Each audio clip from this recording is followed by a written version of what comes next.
O Instituto Cidade tem o prazer de receber Francisco Fernandes Ladeira, coordenador da área de Geografia da Vincenza Edições Acadêmicas, é articulista do Observatório da Imprensa, é mestre em Geografia e é especialista em Brasil, Estado e Sociedade.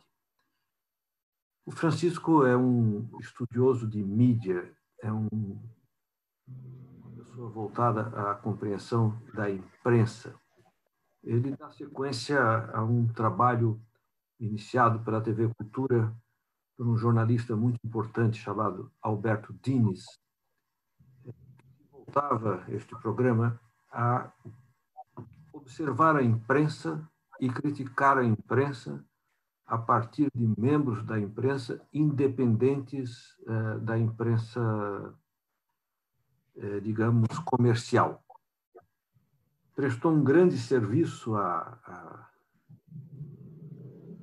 às mídias brasileiras, impressas e não impressas. Bem, Francisco, bem-vindo, prazer em recebê-lo. Eu iniciaria abrindo para os teus cumprimentos e deixando uma pergunta. Como você vê a grande imprensa? As sérias acusações da esquerda no passado, quando a esquerda era governo, de que a imprensa é comprometida com a direita e articulava queda de governo e fazia complô. Agora, a direita extrema está no governo e acusa a mesma imprensa de ser comunista, conspiratória e outros vocábulos maléficos que eles engendram para fazer suas acusações. Eu fico muito satisfeito em ver que a imprensa é acusada por o governo ser dizente de esquerda, ao mesmo tempo que esta imprensa é acusada pelo governo que agora é de direita.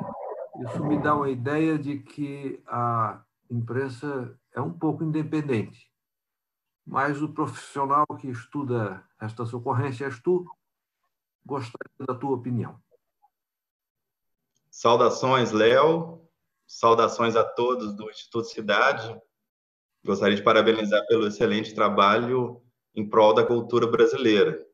Obrigado. Como você bem disse, o Observatório da Imprensa tem como principal objetivo fazer uma análise crítica da chamada grande imprensa. O Observatório da Imprensa surge lá em 1996. Na década de 90, a internet engatinhava no Brasil e nos últimos 10 anos, mais ou menos, o Observatório da Imprensa também se encarregou de analisar tanto a imprensa alternativa como o que nós convencionamos chamar de novas mídias ou internet. Porque, além da grande mídia, hoje as redes sociais também são muito importantes para pautar a agenda pública nacional. O que isso significa? Que em outras épocas, a agenda pública, aquilo que as pessoas iam discutir em seus cotidianos, basicamente era norteado pelo que a mídia lançava. Se as pessoas iam concordar ou não com o discurso midiático, aí é outra questão, mas o agendamento era feito pela mídia. Hoje, nós temos uma realidade distinta. As redes sociais também fazem parte desse agendamento dos assuntos que o cidadão comum vai observar em seus cotidianos. Um dos maiores mitos criados sobre a imprensa é o mito da neutralidade midiática. Eu não falo só da mídia, nenhum cidadão é neutro. Somos carregados de juízo de valores, etc. Então, esse mito de que a imprensa seria neutra, o jornalista está sempre em busca da verdade, o próprio Clark Kent, que é um super-herói, Superman, um dos principais nomes aí do cinema, era jornalista, justamente para criar essa áurea do jornalista como cão de guarda da sociedade contra o poder público. E nós temos no Brasil essa grande concentração, sobretudo de emissoras de televisão, nas mãos de poucos grupos, de poucas famílias. Então, nós não temos uma pluralidade de ideias naquilo que o Habermas chamava de esfera pública midiática. Então, nós temos um pensamento único, praticamente. O que foi a mídia aí ao longo do século XX?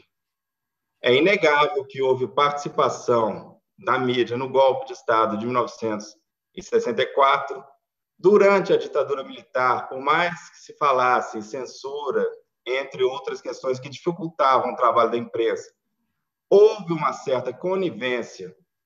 Vamos colocar o Grupo Globo, que cresceu muito nesse período, a Rede Globo, principalmente, tinha uma certa conivência com o regime militar, e aí nós caímos na redemocratização e chegando ao que você falou, da questão que a mídia, a grande imprensa, é uma espécie de unanimidade negativa. É criticada tanto pela esquerda quanto por essa extrema-direita que hoje está no poder.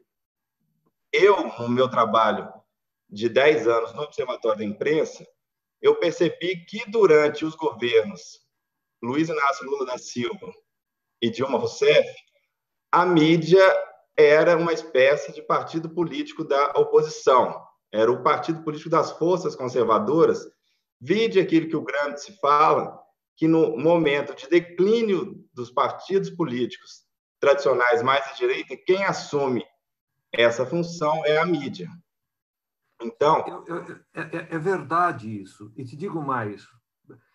A Folha de São Paulo, por exemplo, no tempo da ditadura, era acusada de emprestar seus veículos de distribuição do jornal para carregar preso político.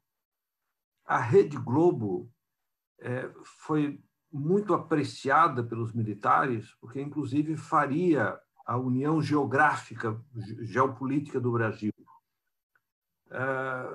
O jornal O Globo publicou editorial apoiando a ditadura. Sim, mas, ok, agora que temos um governo de direita, as acusações não são as mesmas, mas são equivalentes.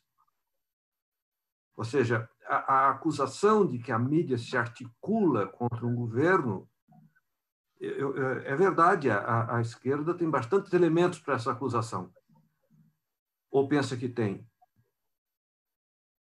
Só que a direita agora faz a mesma acusação. Quer dizer, segundo a direita, a Globo é comunista, a Folha de São Paulo é comunista, o Estadão é comunista,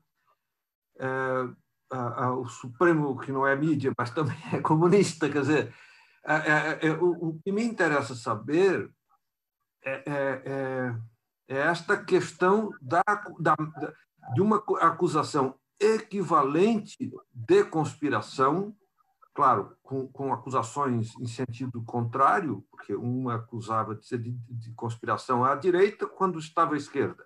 Agora está à direita, acusa de conspiração à esquerda. Sim, eu não tenho nenhuma ingenuidade de que a mídia não seja ideológica, que seja neutra, que os jornalistas sejam purificados de suas ideias quando sentam para escrever ou para falar.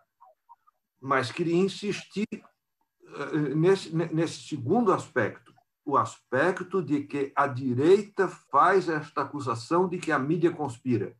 Bom, mas então, em que lugar está a mídia? Esta é a questão, correto? Correto. Tentando contextualizar rapidamente a ascensão dessa extrema-direita no Brasil, eu vejo as famosas jornadas de junho de 2013. Ali, o que eu estava falando da mídia como um partido político de oposição contra o governo petista. Para engrossar esse coro, na época, contra a Dilma Rousseff, a mídia, as elites econômicas fizeram vista grossa à extrema-direita que estava se fortalecendo, aproveitando-se também de canais como redes sociais. E em 2018, o único nome que se mostrou com forças para derrotar o PT e colocar em pauta essa agenda neoliberal era a candidatura de Jair Bolsonaro. Então, o governo Bolsonaro vai ser eleito tendo a mídia e Jair Bolsonaro concordando no aspecto da política neoliberal. Nós vemos nos últimos dias toda essa pressão por uma pauta de privatizações, de menos gastos públicos, menos Estado. Porém, há um choque entre essa extrema-direita e a mídia no que chamam de pautas dos costumes. É aí que vem a crítica de que a Globo seria comunista, segundo a extrema-direita, porque a Globo seria responsável por difundir o que eles erroneamente chamam de marxismo cultural. Esse marxismo cultural seria algo que viria a acabar com a tradicional família brasileira que a extrema-direita tanto preza. Sim, ela é religiosa, né? Isso, principalmente que teve essa aliança entre neoliberais, religiosos, etc. Então, fez toda essa miscelânea. E a discordância, principalmente nesse período de coronavírus, é que a extrema-direita é adepta de teorias da conspiração, pós-verdades, fake news. Como a mídia não divulga essas conspirações, a mídia também vai ser atacada. Uma das características da extrema-direita brasileira é justamente criar bodes expiatórios. Se a mídia não concorda com a cloroquina, se a mídia não concorda com o terraplanismo, etc., logo a mídia também vai ser um mal a ser combatido. Então, a esquerda tinha críticas à mídia. A extrema-direita tem críticas também à mídia. É claro que é muito importante o que você falou da mídia independente, de uma mídia que possa questionar, etc. Então, por isso que a mídia também vai ser atacada, tanto pela esquerda como pela direita, mas com argumentos diferentes, com pontos de vista diferentes. Os argumentos são diferentes, eu diria até que são opositivos. Mas eu queria, digamos, te provocar um pouco em alguns aspectos que eu considero muito importantes, até mesmo para que a esquerda tenha a oportunidade de recuperar o poder. Nós teríamos que pensar, digamos, como Marx ensinava, com a materialidade das coisas, com uma certa observação objetiva, com os dados concretos, porque senão ficamos num idealismo ou numa construção de leitura da sociedade que eu não sei se corresponde exatamente aos fatos. Deixe-me te provocar um pouco. Conspiracionismo, a ideia de que há um arquiteto de fundo fazendo a elaboração do mal. Sim, a direita tem isso. Ela acha que a ONU é comunista e está articulada com a China para trazer o mal para o mundo. Eu não tenho dúvida de que a direita tem teorias conspiracionistas. Mas, espera aí, a esquerda acusava o marqueteiro e arquiteto da candidatura do Trump de ter ido para a Inglaterra fazer a derrubada da União Europeia e que os filhos do Bolsonaro se reuniram com este sujeito e este sujeito ensinou uma mágica que fez com que o Bolsonaro ganhasse e que isso é uma conspiração neoliberal do mundo. Isso é outro conspiracionismo em mão contrária e sentido contrário, mas tão tolo quanto a tolice bolsonara de que o mundo está ficando comunista, mas também não está ficando trumpista. Bem, aí nós temos, sim, a direita e a sua cloroquina, e agora temos a esquerda e o seu ozônio. Quer dizer, há uma ideia de que o remédio, a vacina, é uma conspiração dos grandes laboratórios e que a esquerda terá todas as curas com o ozônio e a direita terá todas as curas com a cloroquina. Então, o que me parece é que há um comportamento brasileiro longe da ciência política, longe da materialidade no mundo, idealizando conspiracionismos, idealizando salvacionismos. Eu não vejo muita diferença de fundo, ainda que as coisas estejam em sentido contrários uma da outra. Sobre o processo eleitoral brasileiro, 2018, Jair Bolsonaro de um lado, Fernando Haddad de outro, tem praticamente um consenso na esquerda que o governo Bolsonaro foi eleito por causa da divulgação de fake news. Realmente, eu acho essa interpretação muito reducionista, Sim. não levando em conta todo o complexo sistema político brasileiro. Há processo de fake news da justiça brasileira contra a direita e contra a esquerda. Mas cada um só lê o processo da outra parte. Compreende? Quer dizer, o que houve de fake news à direita e à esquerda foi impressionante. Não é verdade que só a direita usou. Eu diria que a direita surpreendeu ocupando a mídia que antes era ocupada só pela esquerda, a mídia de internet. E a direita ficava mais na mídia formal. Bom, de repente, a esquerda surpreendeu-se com a direita na mídia de internet, mas não se pode considerar que a esquerda não a usava. Isso, por isso que eu sou contrário a qualquer tipo de lei que criminalize fake news. É o que está ocorrendo hoje. As fake news, hoje nós temos o alvo, essa extrema-direita bolsonarista. Aí o que eu falei agora há pouco, de um país com praticamente o monopólio da informação. A internet é um terreno democrático para se difundirem vários tipos de ideias, vários tipos de movimentos. Daqui a pouco, nós podemos ter um cerceamento da liberdade de expressão na rede mundial de computadores sob uma pseudo-campanha contra as fake news. Então, eu não acredito mesmo que fake news possam decidir eleições. Eu acho que o sistema é muito mais complexo. Sim. O que você bem falou. A extrema-direita soube utilizar muito bem essa ferramenta que é a internet. A direita tradicional está na mídia e a esquerda realmente ficou muito perdida nos meios de comunicação. Lembrando do Gramsci, novamente, que ele falava da necessidade de criação de uma imprensa da classe operária para se difundir as suas próprias ideias, um mecanismo de contra-hegemonia. Então, por isso que eu vejo com muita preocupação esse tipo de leis que vão criminalizar as fake news. Eu acredito mas nota, Francisco, este argumento que tu estás colocando, com o qual eu concordo, é também o argumento do bolsonarismo.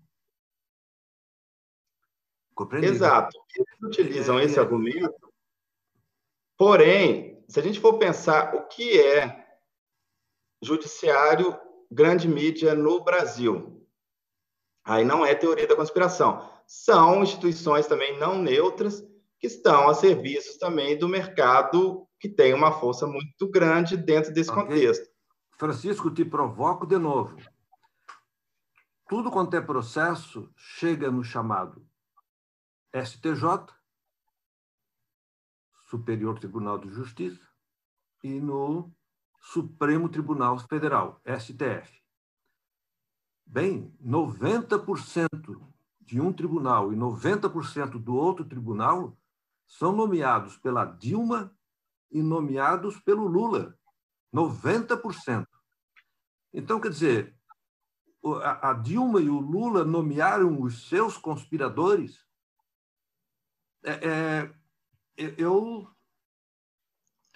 Eu te digo o seguinte, esses ministros eram acusados de tudo durante o governo petista pelos petistas. Agora são acusados de tudo pelos bolsonaristas durante o governo Bolsonaro. Assim como a mídia, os ministros do Supremo são os mesmos, e nomeados pelo Lula e pela Dilma. Então, é isso que eu te coloco. Será que não é acusação de quem está no governo se repetindo, ainda que em sentido contrário?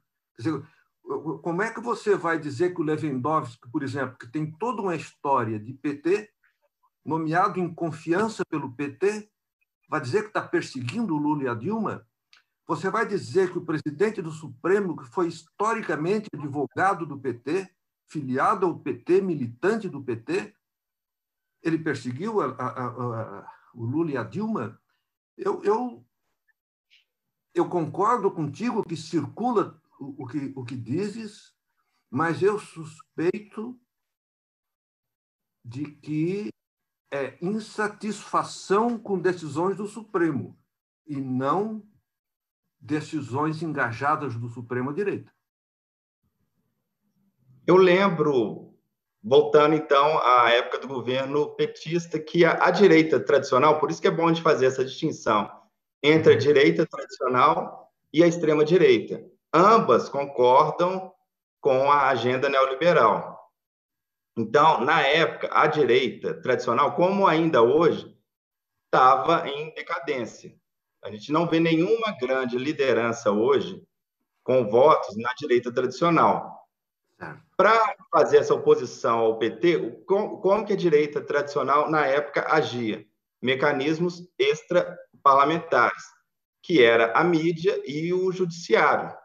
O Intercept mesmo já comprovou várias vezes como a Operação Lava Jato teve realmente esse propósito, não só de derrubar o governo do PT, como também criar um tipo de mecanismo para que empresas brasileiras não pudessem concorrer no exterior. A gente vê o caso Odebrecht, Friboi, o próprio Eike Batista.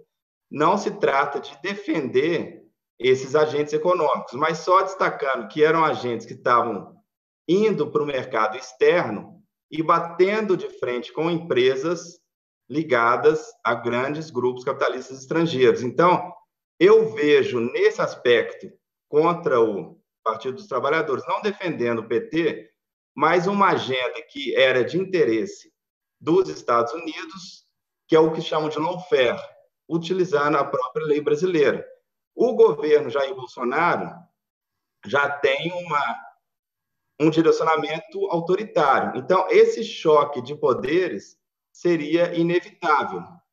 Inclusive, estrategicamente, o próprio governo Bolsonaro tem evitado polêmicas nos últimos dias. Então, eu vejo, de um lado, a questão do PT, não defendendo o PT, mas era um governo que não era interessante para grupos externos em um determinado período, porque se a gente for pensar que isso não aconteceu só no Brasil, você teve a queda primeiro do Zelaya em Honduras, você teve a queda do Fernando Lugo em 2012 no Paraguai, recentemente na Bolívia. Então, nesse aspecto, você vê vários governos que são minimamente um obstáculo para a expansão capitalista estão caindo e sendo colocados no lugar governos mais favoráveis ao grande capital. Francisco, eu, para efeito de polêmica, pego o exemplo da Bolívia. Se repetiu a eleição do Fernando Henrique Cardoso no Brasil, a esquerda acusou de tudo, que 2 eleições era golpe. Na Bolívia, a coisa estava indo para a 4ª eleição. Aí a esquerda não considera que é golpe. Eu não tenho a menor dúvida de que as conversas do Moro com o Ministério Público são completamente incabidas, são um abuso. Mas eu não tenho dúvida de que bilhões foram recuperados, que havia a conta, o endereço, a foto, a data. Eu não tenho dúvida de que roubaram. Agora, esta semana, no México, a esquerda está com seus problemas, mas várias das autoridades que estão sendo acusadas comprovadamente receberam da Odebrecht. Então, a Odebrecht vendia serviço no exterior, e isso é importante economicamente, sim, mas onde ela passou, há um rastro de corrupção fotografada, filmada, documentada, datada. Tem o banco, tem o recibo do depósito. Então, uma coisa é o abuso processual do juiz, outra coisa é a materialidade do crime objetivamente verificável. E eu acho que se deve criticar o Moro pelos abusos processuais, mas não deve fazer de conta que essa turma não roubou. Roubou muito, documentado, e o dinheiro foi devolvido. Então, há perguntas assim, ok, digamos que anule o processo, anulou o processo, devolve o dinheiro para os criminosos? Faz de conta que não aconteceu? Não é uma coisa simples. Então, o abuso do juiz permite uma punição ao juiz. O juiz não inventou a prova. O juiz não inventou o depósito do dinheiro. Então, são coisas que a esquerda não está encarando materialmente, está idealizando uma justificativa e, com isso, acaba perdendo a eleição de novo, compreende? Quer dizer, eu acho que a esquerda brasileira não está encarando os fatos. A ideia de que o Bolsonaro era preferido da mídia, toda a mídia americana odiava o Trump, como toda a mídia brasileira odiava o Bolsonaro. Bolsonaro, em nenhum instante, teve a simpatia da mídia. Ele ganhou contra a mídia. Não se entenda que eu defendo o Bolsonaro. Desejo que ele suma do mapa político por meios democráticos. Mas em nenhum instante a mídia esteve do lado do Bolsonaro. Em nenhum instante. Desculpe a discordância, mas queria polemizar esse aspecto contigo. Correto. Eu concordo que o Bolsonaro não era o candidato que a mídia apoiou no início. O candidato era claramente o Geraldo Alckmin, do PSDB. Uhum. Devido às circunstâncias, porque, voltando a essa campanha anticorrupção, mídia, judiciário, foi uma campanha, não defendendo, evidentemente, Odebrecht, entre outras empresas, porém, eu vejo uma seletividade de acordo com interesses, quem agora vai ser condenado, etc. Dentro desse contexto de campanha anticorrupção, Lava Jato, etc., o objetivo era tirar o PT do próprio jogo político. Porém, foi uma metralhadora que deu 360 graus e acabou atingindo a direita tradicional. Com o enfraquecimento da direita tradicional, eu vejo o fortalecimento aí do bolsonarismo, que vai surgir... E tu acha que a metralhadora gerir 360 graus foi por mote próprio? Será que não foi o judiciário que rodou a metralhadora? Porque há uma má compreensão da coisa. Muita gente diz, por que o Moro não persegue o Aécio? Porque não é um problema do processo que o Moro cuidava. Aquele juiz cuidava daquele processo vinculado à Petrobras. É diferente de um juiz de Minas Gerais que está cuidando de outro processo que envolve outros políticos. E não é verdade que era seletivo. O presidente do PSDB pegou 30 anos de cadeia. Então onde está a seletividade com Azeredo dentro da cadeia, que era do PSDB? Há uma lista dos partidos condenados pela Lava Jato. O PT não é o primeiro. Parece-me que é o terceiro ou quarto. Então, não há essa seletividade. O que sofreu mais condenação era o PP, que é um partido de direita. Se você pegar os números e os nomes, números de políticos de direita condenados pela Lava Jato, volume de dinheiro recuperado da direita ou da esquerda, você verá que não é a esquerda que sofreu mais consequências punitivas. De nenhum modo, não existe isso em termos objetivos, contábeis. Então, por exemplo, eu não falo diretamente do Sérgio Moro. Eu falo todo esse sistema foi realmente claro que no meio do caminho, para você não colocar algo como tão evidente uma perseguição, você vai pegar um ou outro. No caso do Azeredo... É a maioria, Francisco. O Azeredo era um cachorro morto. Então, você bater em cachorro morto... Ele era governador. Não, foi bem depois que ele foi governador aqui de Minas. Não, o processo é da decorrência do governador, como o do Lula foi da decorrência da presidência. A condenação do Azeredo foi em decorrência de ele ter sido governador, a do Lula foi em decorrência de ter sido presidente.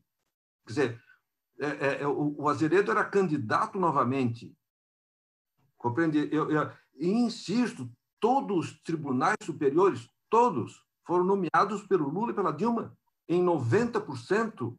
Que articulação seria, com todo respeito mas eu não ok, registro a minha posição e te deixo, naturalmente, com o que pensas. Não quero, não quero anular o teu pensamento, compreende? Mas eu não posso deixar de registrar que o Supremo foi nomeado pelo Lula e pela Dilma. Eu não posso deixar de registrar que o STJ foi nomeado pelo Supremo, pelo Lula e pela Dilma, e que estas pessoas vão depois para o Tribunal Eleitoral. Compreende? Você pega a variação de posição da esquerda e da direita, mas aqui nós estamos falando da esquerda. Você pega o Gilmar Mendes, por exemplo, ele era odiado pela esquerda. Hoje ele é amado pela esquerda. E ele mantém-se com as mesmas posições. Não foi o Gilmar Mendes que mudou. Compreende? Você pega a Globo, quando publicou o vazamento da Dilma, mandando um papel em branco para o Lula, foi considerado um horror pela esquerda. Você pega a mesma Globo denunciando o vazamento do Temer. A esquerda amou a Globo, repercutiu o que a Globo disse. Eu não vejo que a direita seja inocente. Se eu tiver que escolher entre o Haddad e o Bolsonaro, voto no Haddad, ou seja, votei, é isso que eu estou declarando. Agora quero dizer claro, sem inocência, sem achar que há um purismo, que há uma conspiração, que esse pessoal não tem nada a ver com esse dinheiro devolvido, com esse dinheiro achado, localizado, datado, fotografado, etc. Eu não acho que houve uma conspiração, houve uma denúncia de fatos concretos. E, insisto, com mais gente da direita do que da esquerda. Eu vejo uma ingenuidade, já que você falou que a direita não é ingênua, eu vejo uma ingenuidade da esquerda nesse aspecto. Porque a direita tem as suas críticas. O problema da esquerda é o seguinte, igual você mencionou a questão do Moro. O Estado age arbitrariamente. Quando o Estado age também de uma maneira arbitrária contra a própria direita, eu não sou favorável a esse tipo de ação. Por isso que eu sou contra essa lei das fake news. Eu vejo como um cavalo de Troia, como foi a lei da ficha limpa, que aparentemente é algo benéfico para o sistema político, mas você está deixando para um judiciário, que é um poder menos democrático entre os três poderes da República, poder decidir quem é ou não o candidato. É o caso do Lula, que foi impedido de disputar 2018 por causa de um processo que começa com o Sérgio Moro, que já foi retirada toda a máscara dessa farsa. Então, o que a esquerda ingenuamente faz é dar poder para esse aparelho de repressão do Estado. O aparelho de repressão se volta contra a direita, a esquerda ingenuamente apoia, não sabendo que daqui a algum tempo o próprio alvo dessas leis, dessa repressão do Estado, vai ser contra a própria esquerda. Por isso que a mesma esquerda que nomeia determinados juízes, depois, quando é preciso, esses juízes vão agir contra a esquerda, porque a esquerda é muito ingênua ainda em relação a todo esse jogo do poder. Eu queria insistir que o presidente do Supremo é historicamente advogado do PT, filiado ao PT, militante do PT. Que ingenuidade há em nomear uma pessoa com este vínculo? É sabido que o Fux entrou no Supremo via José Dirceu. O José Dirceu é ingênuo? Eu acredito que a esquerda tem essa ingenuidade mesmo de considerar que mídia, judiciário são poderes democráticos, quando, em realidade, não são. É aí que vem, quando o Temer é alvo de algum inquérito, ou outro candidato, não é que eu esteja defendendo determinados nomes da política nacional. Mas o que eu vejo é que, continuando a questão que eu falei da metralhadora, todo o sistema político brasileiro, de alguma forma, foi contaminado por essa situação, esse sentimento antipolítica, que é um sentimento, evidentemente, negativo. Porque se você começa a generalizar todos os políticos, etc., então, praticamente, você cai numa questão que não tem solução. Entre Trump e Bolsonaro, que você mencionou, que a mídia não gosta do Trump e do Bolsonaro. Eu vejo, não por personalidades, mas por projetos políticos. Na época de 2016, Trump não era o candidato preferido do grande capital. Isso é fácil a gente pensar, porque ele tem toda uma política protecionista de isolar os Estados Unidos do restante do planeta, contra o livre comércio. Essa é a crítica que a mídia tinha em relação ao Trump. Por isso que o Trump ele vai ser representado negativamente, porque não era o candidato ideal para o grande capital na época, que era a Hillary. Contra o Bolsonaro, a gente tem uma crítica relacionada ao comportamento do próprio Bolsonaro, de declarações autoritárias. Porém, a gente não vê na mídia crítica, por exemplo, ao Paulo Guedes. Dentre todos esses ministros do governo Bolsonaro que estão sendo criticados, você dificilmente vê uma palavra negativa em relação ao Paulo Guedes na mídia. A mídia é liberal. Eu não tenho dúvida nenhuma disso. Eles são empresas privadas, cresceram dentro desse esquema e etc. Agora, o que eu permaneço fazendo as colocações é que me parece que falta na esquerda uma leitura da esquerda sobre o comportamento da esquerda. Como que a política foi parar dentro dos tribunais? Quase 100% das ações políticas dentro dos tribunais foram de autoria do PT. Tudo que o PT perdia democraticamente na Câmara ia discutir no Supremo. Foi entregando para os juízes o poder. Nunca a Globo ganhou tanto dinheiro como nos governos do PT. Nunca teve tanto privilégio. Então, eu tenho dúvidas se isto é ingenuidade ou safadeza mal feita, que acabou surtindo um efeito. E volto a colocar, eu me pretendo de esquerda, voto na esquerda, eu sempre voto no mal menor. Então, eu continuaria votando na esquerda. Mas a esquerda, se não se revisar, se não parar com certas coisas, se não parar de ficar explicando com pretensão de justificativa o que não é justificável, ainda que explicável, eu penso que se perde a eleição de novo. Eu acredito que o grande erro da esquerda hoje é, primeiro, dois grandes erros: se afastar dos movimentos sociais. A esquerda começou a aderir o mesmo discurso moralista da direita, que é o discurso de classe média. Sim. Que é um discurso que não leva em conta que a grande maioria da população brasileira está preocupada primeiramente com a sobrevivência. Sim. Então, como que você vai discutir com pessoas que estão preocupadas primeiro com a sobrevivência, levando em conta pautas identitárias, meio ambiente? Não quer dizer que isso seja importante, mas para a maioria da população brasileira, o que é necessário é o imediato. Em 2018, a campanha do Fernando Haddad pecou muito nesse aspecto. Porque se a gente for pensar em 2010, privatizações, Estado mínimo durante a campanha eleitoral, eram questões que não eram mencionadas, eram tabus, perdia voto. Por que em 2018, 8 anos depois, o eleitorado mudaria a sua pauta?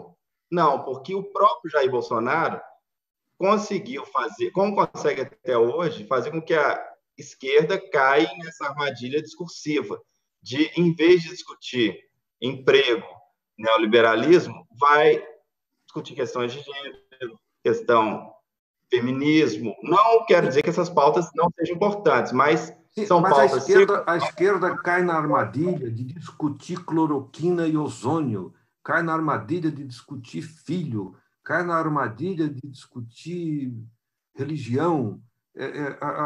Por isso que eu te digo que esquerda, compreende? E até te pergunto, nós precisamos... Eu estou adorando esse debate, mas nós temos um tempo, né, de limite. Qual é a saída, Francisco? É difícil assim, a gente apontar qual saída, mas é a esquerda focar realmente, aí já que você citou Marx, o antagonismo principal numa sociedade capitalista, que é a luta de classes. É a esquerda se voltar mesmo para a população mais pobre, porque a gente vê que os evangélicos neopentecostais conseguiram fazer um trabalho que a esquerda não fez, porque a esquerda está com um discurso para a classe média, e você chegou no grosso da população. Então, a esquerda deixar de lado o academicismo, esse discurso que não chega no povão.